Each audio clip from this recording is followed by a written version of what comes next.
आईना को जस तो दिल यो मेरो मिले की ना तोड़ दियो।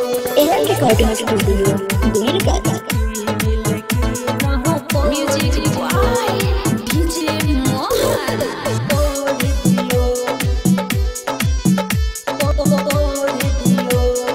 रिकॉर्डिंग स्टूडियो देरगाता। आईना को जस तो दिल यो मेरो मिले की ना तोड़ दियो। आईना को जस तो दिल यो मेरो मिले की ना तोड़ दियो। पागलम भए मायामा तिम्रो, पागलम भए मायामा तिम्रो, मलाई किन छोड दियो।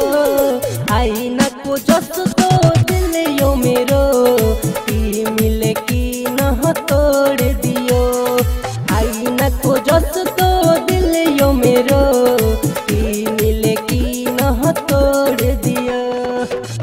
मिले किन तोड दियो, मिले किन तोड दियो। Music boy DJ Mohan.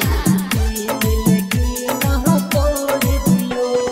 प्रेम कहानी तिमीले सुनायो, तिमीले मलाई सिखायो।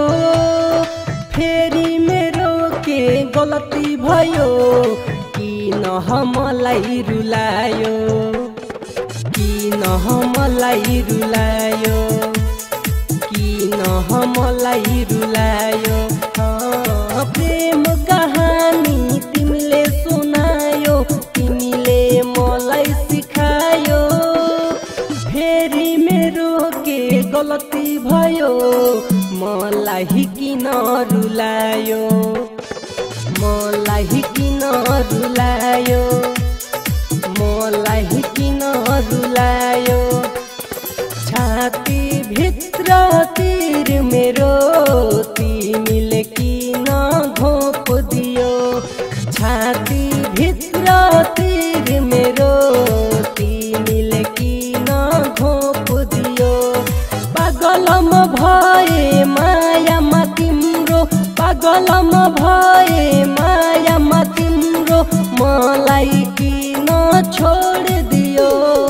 आईना को जस तो दिल यो मेरो तिमीले किन तोड दियो। आईना को जस तो दिल यो मेरो तिमीले किन तोड दियो। म्यूजिक बॉय अभिषेक चंचल।